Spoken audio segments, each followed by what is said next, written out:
querido Padre Sardinha, querida mamãe, porque se é mãe de um padre, é mãe de todos, não é isso, Sardinha? Não é? Então, vou chamar de mamãe Felicidade, e que nos dá, além da felicidade, a alegria de celebrar seu centenário aqui nessa noite. Estamos aí, mamãe. E a todos nós aqui reunidos e aqueles que de casa nos acompanham, vivenciando esse momento de graça sublime que é a Eucaristia, quando a gente se põe a ouvir a palavra, a se esforçar para colocá-la em prática e ver a prática de Deus acontecendo, quando Ele se oferece a si mesmo como alimento, como vida para cada um de nós. É de fato impossível a gente entender a palavra de Deus sem mergulhar no primeiro século. Talvez um dos séculos que mais se borbulhava a cultura helênica, que era a cultura que tinha nascido 3 séculos antes do nascimento de Cristo, que buscou todo o conhecimento, aliás, no norte da África, no qual nós falamos e celebramos um norte-africano hoje, Santo Agostinho, que de Hipona, não é? Foi seu bispo, uma cidade que eu já tive a oportunidade de conhecer, mas que tem, acho que meia dúzia de católicos, justamente os freis, né, da OSA lá, da Ordem de Santo Agostinho, que cuidam desta diocese que nem existe mais de fato, né, só existe de direito, mas não existe de fato. Mas que dali brilharam santos padres e grande parte de conhecimento teológico que a gente tem, sobretudo já o início de uma abertura à cultura clássica, que praticamente 800 anos antes de Santo Agostinho foi relida, especialmente Platão, e possibilitou que a igreja, que vivia um tempo de colocar os seus conceitos no lugar, ali no século V, pudesse contar com esse bispo, inclusive para instaurar o primeiro cânon bíblico. Às vezes a gente tem uns irmãozinhos, e a gente respeita cristãos de outras denominações que chegam e falam, sua Bíblia, né? Não. Essa Bíblia tem 1500 anos praticamente, e esse cânon já foi traçado como alguns dos sacramentos ali firmados diante da teologia deste grande homem que, tendo se convertido, eu acredito que aproveitou toda a sua história para construir, como São Paulo, um cristianismo engajado ao seu tempo, que respondia não só às necessidades da igreja, que precisava fixar sua doutrina em palavras, em conceitos, em doutrinas, como eu disse, em dogmas inclusive, mas também de um povo sedento de conhecer a Deus e tendo esse amor maior, esse amor que nos criou como uma grande mola propulsora da nossa liberdade, da vida em sociedade, e Santo Agostinho nos deixou inúmeras obras, inclusive obras da Santíssima Trindade, que até hoje a gente tenta compreender a grandeza dessa obra diante deste mistério, mas com muita humildade sempre, porque não adianta ser conhecedor da palavra e não ter a verdadeira humildade. E nós estamos diante de uma provocação desde domingo, e vem um eco de domingo dizendo assim, olha, nós precisamos de coerência, não adianta a gente falar e não viver. E aí a gente mergulha numa cultura lá dos gregos, numa busca de conhecimento que havia na época, mas Jesus está lidando no seu tempo com homens bons, com homens que, entre aspas, eram sepulcros caiados, né? O que a gente faz lá no dia 2 antes do dia 2 de novembro? A gente vai lá, faz uma limpeza lá no cemitério, né? Antigamente, naqueles sepulcros que já não tem mais dono, se passa um cal, né? Então eles ficam branquinhos. E é essa referência que Jesus está fazendo. Muito perto do Monte das Oliveiras, onde era um monte onde todo mundo queria, e até hoje todo mundo quer enterrar, porque lá vai ser os primeiros a ressuscitarem, passar na porta dourada, etc. e tal. Mas Jesus estava falando se aquilo correspondia a uma experiência interior, se aquilo de fato correspondia a uma experiência de transformação de vida, porque viver a lei pela lei é como se viver apenas um pensamento, e que havia, inclusive, uma heresia na época que se chamava gnose, que já estava presente, especialmente entre a cultura grega, que falava assim: não, basta eu conhecer a Deus, e já está bom. E o Evangelho nos faz essa memória. Olha, sim, é preciso conhecer a Deus. Sim, é preciso ter um sentimento com Deus. Mas também há necessidade de ter atitudes. Porque aquilo que é, é. E aquilo que parece, pode não ser. Diante da palavra de Deus, São Paulo está recebendo uma notícia. A primeira notícia boa do Novo Testamento, depois da ressurreição de Cristo, é uma comunidade fundada que São Paulo pensou que não ia dar em nada. A comunidade dos Tessalonicenses. Ele vai e escreve uma primeira carta. Essa primeira carta demonstrando toda a alegria por ter descoberto que, naquela comunidade que parecia fraquinha, ele recebeu a notícia que ela estava forte e vigorosa. E aí ele escreve a primeira carta aos Tessalonicenses, que aliás é o primeiro texto do Novo Testamento, escrito em torno do ano de 53. Mas acontece que essa comunidade precisa de outros ajustes, como nós precisamos. Às vezes nós que somos cristãos, aqueles que nasceram como eu, né, que a gente já saiu do batizado, depois virou catequista, nunca saiu da igreja, a gente não tem. E certamente o Sardinha foi aqui, né? Porque uma mãe que tem um filho padre certamente educou ali na fé, não foi como a experiência de Santo Agostinho, que foi para o mundo, né? A gente não. A gente que foi criado ali, por vezes acha que não precisa também de uma correção.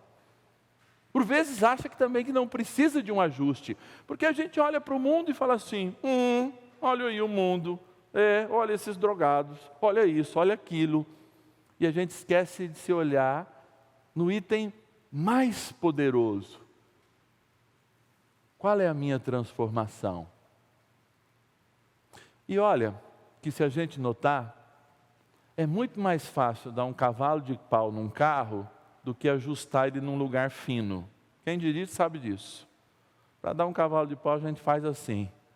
Para estacionar numa vaga pequena, a gente vai, volta, sai, volta. E Jesus está falando desse ajuste fino, que os fariseus esqueceram, porque iam lá, arrumavam os túmulos, falavam assim, coitadinho dos profetas, mas não viviam aquilo que os profetas indicavam. Liam os profetas, mas não viviam. Muitas vezes a gente pode passar por essa experiência, que é uma experiência religiosa, de viver a prática do culto, e não a transformação e a salvação que o culto traz. Hoje a gente pode viver ainda essa experiência. E aí, na carta aos Tessalonicenses, São Paulo está falando assim, de gente que estava certamente muito acomodadinha lá na comunidade, porque eles tinham um pensamento, Jesus vai voltar, é amanhã, então deixa eu descansar. Não, mas pode ser semana que vem, ainda dá comida para a semana que vem, eu vou descansar. E aí São Paulo fala assim, não, a gente tem que ajustar isso, porque enquanto não chegar a hora, o ordinário das nossas vidas tem que acontecer. Está aí um segredo. Você sabe por quê? São Paulo está ensinando um segredo, inclusive, para que a gente se livre de todo o transtorno de ansiedade. Um segredo, aliás, ensinado em Eclesiastes 3, quando fala dos 14 tempos da alma. Há um tempo para cada coisa. Porque o Senhor deve nos pegar fazendo aquilo que sempre fizemos, com justiça. Por isso a gente não para, espera. A gente faz esse tipo de pausa restauradora, mas que a vida não para, a vida continua. E aí São Paulo dá outra dica, mais no início da leitura, que eu acho tão igual ou mais importante. Me falem com quem vós estão andando. O próprio Jesus diz isso. Me diga com quem andas que eu vou dizer quem és. Não é? Está na Bíblia. É um ditado bastante popular, mas é bíblico. O que faz um amigo mau, e um pai e uma mãe sabem sempre disso, para um filho bom. Transformam um filho bom num filho mau. A mãe puxava a orelha, mas os pais hoje são demasiadamente... Eles têm dor de barriga, para não dizer aquela palavra que começa com G, para corrigir os seus filhos. Mas antes a gente era corrigido assim, não vai andar com esse moleque. E a gente não andava. Se andava, a orelha ficava vermelha, não é felicidade? Levava um chute, mas aprendia. Doía na hora, mas não ia doer para toda a vida. E São Paulo está dizendo assim, olha, de fato, quem está perto de nós influencia muito. E às vezes a gente não tem noção disso. Se eu for lá na casa da dona Felicidade tomar um café amanhã à tarde, não é possível, mas eu vou um dia. Ela vai lá colocar algumas coisas na mesa. Vai ter um biscoito gostoso, uma bolacha gostosa.